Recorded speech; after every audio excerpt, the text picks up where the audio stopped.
tika pabeigts debesis un zeme, un visi to pulki.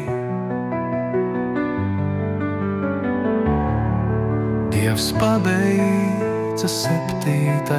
dienā savu darbu, ko viņš bija darījis, un attusējās 7. dienā no visa sava darba, ko bija darījis. Dievs svētīja 7. dienu un iesvētīja to, jo viņš tanī attusējās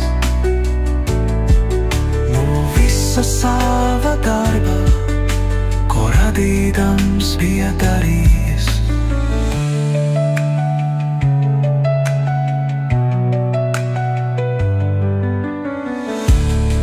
Šis ir stāsts par debesīm un zemi,